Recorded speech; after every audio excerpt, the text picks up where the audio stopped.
guys, nagluluto ako ng saging pinirito guys, pang merienda ng mga aking alaga guys. Ayan na guys. Ayan guys, oh, busy sila guys, oh. Nanonood, nagme-merienda.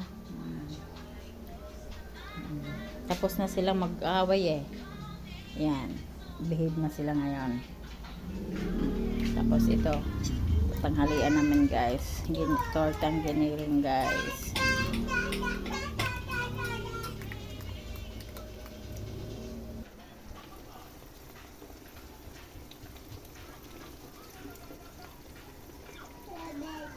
Luto na siya. Tapos sinangag ko na rin yung kanin.